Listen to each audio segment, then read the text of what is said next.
민수기 3장은 시내산을 떠나기 직전 하나님께서 이스라엘 공동체의 거룩한 질서를 확립하기 위해 마지막으로 명하신 중요한 규례들을 기록합니다. 레위기가 주로 아론 가문의 제사장 직무와 제사 규례에 초점을 맞췄다면 민수기는 레위 지파 전체의 역할, 임명, 배치를 본격적으로 다룹니다. 하나님께서 레위인을 하나님의 일을 전담하는 지파로 따로 세우신 데에는 명확한 신적 근거가 있습니다. 출애굽 당시 하나님은 10번째 재앙을 통해 애굽의 사람과 짐승의 모든 첫 태생을 치셨습니다. 그러나 이스라엘은 문설주의 어린 양의 피로 보호받아 장자가 살아남았습니다. 하나님은 그때 살아남은 모든 이스라엘의 장자를 하나님의 것이라 선언하셨습니다. 하지만 민수기 3장에서 하나님은 새로운 질서를 세우십니다. 이스라엘 전체의 장자들을 직접 하나님께 드리는 대신 그들을 대표하는 지파로 레위인을 택하신 것입니다. 다시 말해 이스라엘의 모든 장자는 하나님의 것이라는 구조를 레위 지파는 하나님의 것으로 전환하신 것입니다. 이는 장자를 매번 섬김의 직무로 부르기보다 한 지파를 성막 봉사에 전담시키는 효율적인 방식이기도 합니다. 그런데 실제 숫자를 비교해보니 레위인의 숫자가 이스라엘의 전체 장자의 수보다 적었습니다. 그래서 하나님은 레위인의 숫자를 초과하는 이스라엘 장자의 수만큼 속전, 대속의 값을 지불하게 하셨습니다. 레위 지파는 크게 게르손, 고핫, 므라리의 세 가문으로 나뉩니다. 이 가운데 고핫 가문에서 아론의 집안이 나왔고 아론의 후손들만이 제사장직을 맡도록 하나님께서 따로 구별하셨습니다. 따라서 고핫 자손 중 아론의 직계가 아닌 기타 사람들, 그리고 게르손, 므라리 가문 사람들은 성막이 이동할 때 반드시 필요한 중요한 실무를 담당했습니다. 민수기 4장은 각 가문이 맡은 역할을 구체적으로 설명합니다. 먼저 고핫 자손은 성막 기물 중에서도 가장 거룩한 것들, 즉 언약궤, 등잔대, 분향단, 진설병상, 번제단 등을 어깨로 메어 운반하는 임무를 부여받았습니다. 이는 그들의 믿음이 특별히 더 깊어서라기보다 제사장 가문과 가까운 친족이므로 성물 가까이에 배치하는 것이 실제 운용상 더 적절했기 때문으로 보입니다. 그러나 고핫 자손이라고 해도 성물을 마음대로 보거나 직접 손으로 만질 수 없었습니다. 반드시 제사장인 아론과 그의 아들들이 먼저 정해진 천과 가죽으로 성물을 완전히 덮은 뒤 그 상태에서만 고핫 자손이 운반할 수 있었습니다. 또한 고핫 자손이 수레를 사용하지 못하고 반드시 어깨에 매도록 한 것도 성물의 거룩함을 강조하는 장치였습니다. 게르손 자손은 성막을 이루는 각종 휘장, 덮개, 뜰을 둘러싼 커튼 등 천으로 된 모든 부분을 담당했습니다. 므라리 자손은 널판, 기둥, 받침과 같은 성막의 무겁고 구조적인 골격을 운반하는 역할을 맡았습니다. 이 두 가문이 운반하는 구조물과 천막류는 물량이 많고 무게도 상당했기 때문에 소와 수레를 이용해 운반하는 것이 허락되었습니다. 그럼 성막이 이동하지 않고 있을 때 레위 지파의 세 가문은 무슨 일을 할까요? 이때는 성막을 중심으로 동서남북 사방을 둘러싸고 경계를 서는 인적 울타리 역할을 하며 성소의 거룩함을 수호하는 일을 합니다. 가장 중요한 성막의 정문, 동쪽에는 모세와 아론 및 그들의 자손이 진을 치고 제사 집행과 성막 전체의 관리 감독을 맡았습니다. 나머지 사방으로는 레위의 세 가문이 배치되는데 남쪽에는 고핫 자손, 서쪽에는 게르손 자손, 북쪽에는 므라리 자손이 배치됩니다. 그러다가 가나안 땅에 정착하고 나서는 상황이 달라졌습니다. 성막은 더 이상 이동하지 않았고 나라는 각 지파와 지역으로 확장되었습니다. 이때 하나님께서는 레위인들에게 다른 지파처럼 땅을 나눠주지 않으시고 전국 48개의 레위인 성읍에 흩어져 살게 하셨습니다. 이것은 그들을 통해 신앙 질서를 전국적으로 유지되게 하시려는 하나님의 의도였습니다. 레위인은 각지에 흩어져 말씀을 가르치고 백성의 재판과 판단에 율법적 기준을 세우고 예배를 인도하고 성막과 후에는 성전을 섬기는 일을 맡았습니다. 즉, 레위인들은 지역 곳곳에서 신앙의 혈관처럼 역할을 하며 공동체 전체가 하나님과의 관계를 유지하도록 돕는 사람들이 되었습니다. 사사시대에 이르러서는 레위인들의 역할이 많이 변질됩니다. 성경은 그 시대를 사람이 각기 자기 소견에 옳은 대로 행하였다고 묘사합니다. 성소 중심 신앙은 약해졌고 제사도 제대로 이루어지지 않았으며 레위인들은 본래의 소명과 위치를 잃어버렸습니다. 심지어 어떤 레위인은 제사장 가문이 아닌데도 한 가정의 개인 제사장이 되거나 아예 어느 지파가 그를 자신들만의 제사장으로 삼으려고 끌고 가기도 합니다. 이는 레위인과 제사장 직분이 하나님이 정하신 질서가 아니라 사람의 필요에 따라 아무렇게나 거래되는 상태가 되었음을 보여줍니다. 하나님께서 레위인을 전국에 흩으신 이유는 신앙을 국가 전체 속에 흐르게 하고 하나님의 말씀을 삶 속에서 보여주게 하기 위함이었을 것입니다. 그러나 그들이 원래의 역할을 잃어버리자 이스라엘도 함께 길을 잃어가게 됩니다. 이렇게 레위인의 존재는 초기에는 제사를 돕는 조력자였지만 후기에는 하나님과 백성 사이의 신앙의 숨줄을 잇는 사람들이었고 그들의 역할에 따라 백성들의 믿음도 많이 흔들릴 수밖에 없었습니다. 다음은 민수기 5장입니다. 초반에는 하나님께서 여러 가지 전염병 환자들을 진 밖으로 내보내게 하시는 내용이 나옵니다. 당시는 바이러스나 세균, 감염 경로 같은 의학 지식이 전혀 없던 시대였습니다. 사람들은 나병이 어떻게 전염되는지, 성병이나 만성염증 등의 유출병이 어떤 위험을 가져오는지, 시체 접촉이 왜 감염을 퍼뜨리는지 설명할 수 없었습니다.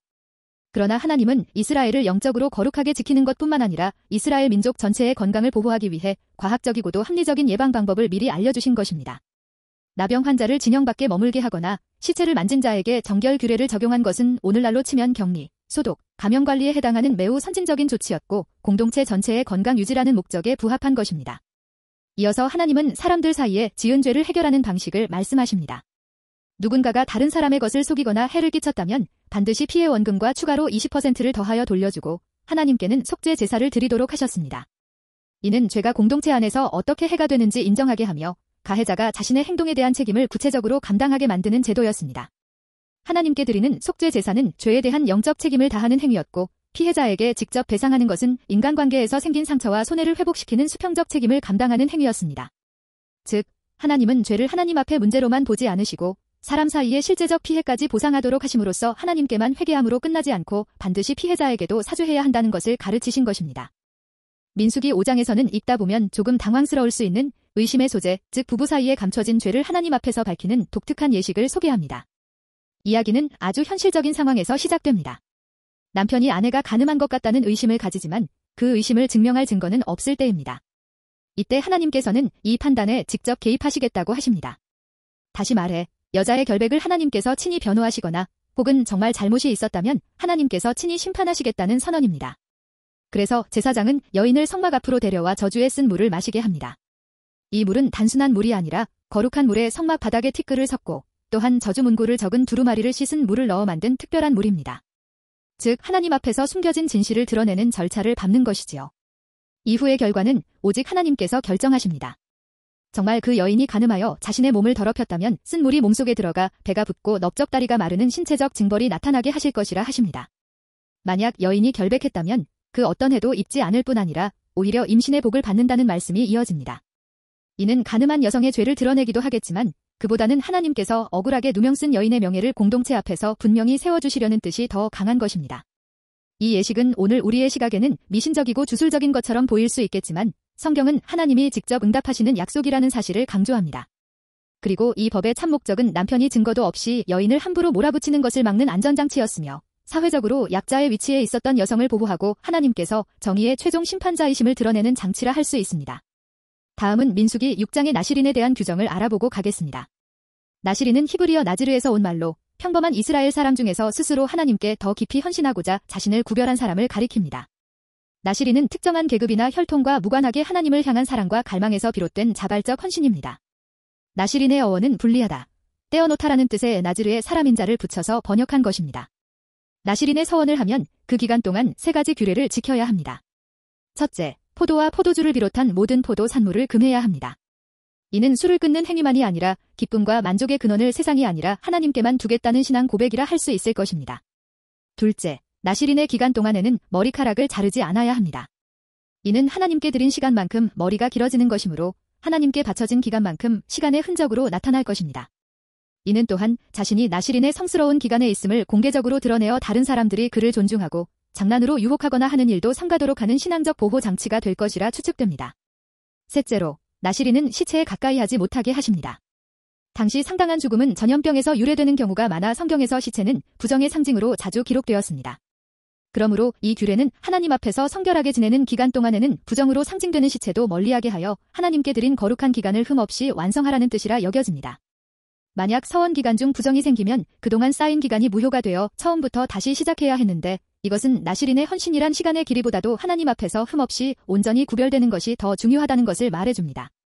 서원의 기간이 끝나면 나시린은 제물을 드리고 그동안 길렀던 머리털을 깎아 제단의 불에 올려 태웠는데 이는 인내 기간 동안의 기도, 절제, 갈망 등이 통째로 하나님께 드려지는 예배적 의미를 담고 있다고 보여집니다. 성경 속에는 삼손처럼 태어날 때부터 평생 구별된 나시린도 있었고 사무엘이나 세례 요한처럼 나시린의 성격을 지닌 인물들도 있습니다. 나시린의 서원은 종교적 고행 같은 것이 아니라 내 삶의 주인은 하나님이십니다라는 고백이며 사랑의 헌신이라 볼 수 있을 것입니다. 나시린의 기간은 오늘날 자신을 세상으로부터 잠시 분리하여 하나님께 집중하기 위한 영적 제각성의 기간으로 이해할 수 있습니다.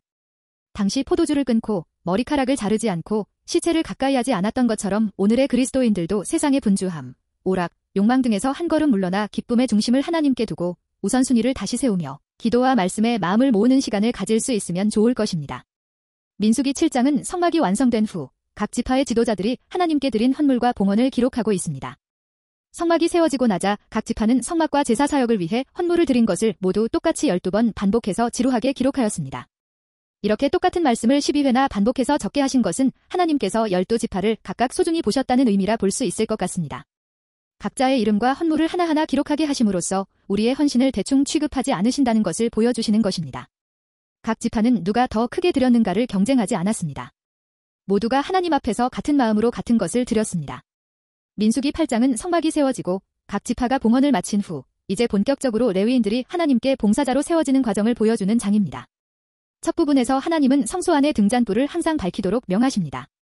성소의 빛은 단순한 조명이 아니라 하나님의 임재의 상징이었습니다. 그래서 아론은 제사장으로서 이 빛이 늘 꺼지지 않도록 부지런히 관리해야 했습니다. 이는 하나님을 섬기는 일은 한번 켜놓고 잊어버리는 일이 아니라 지속적이고 세심한 헌신이 필요함을 보여줍니다. 이어 제사장이 아닌 레위인들의 정결 의식이 진행됩니다. 그들은 온 회중 앞에서 물로 몸을 씻고 머리카락을 깎으며 옷을 빨아 스스로를 정결하게 합니다. 온 회중은 이들에게 안수하여 레위인이 단지 한 가문의 사람들이 아니라 온 이스라엘을 대신하여 하나님께 드려진 자들임을 인정합니다. 그리고 레위인들은 번제를 드림으로써 하나님께 완전히 구별된 사람들이 되었음을 공식적으로 선포받습니다. 레위인이 선택된 이유는 그들이 다른 이들보다 더 거룩해서가 아니었습니다. 하나님께서 그들을 특별히 장자를 대신하는 자들로 세우셨기 때문에 거룩해진 것입니다. 이는 거룩함은 본래 사람의 능력이나 공로에서 나오는 것이 아니라 하나님의 부르심에 순종할 때 주어지는 선물이라는 깊은 진리를 보여줍니다. 또 하나님은 레위인의 사역 연령을 25세부터 50세까지로 정하셨습니다. 나이가 들면 사역에서 완전히 제외되는 것이 아니라 젊은 레위인들이 이를 잘 수행할 수 있도록 곁에서 돕고 지지하는 역할을 감당하게 하셨습니다. 이는 영적 사역이 한 세대에서 끝나는 것이 아니라 세대를 넘어 이어져야 한다는 것을 보여줍니다. 시청해주셔서 감사합니다.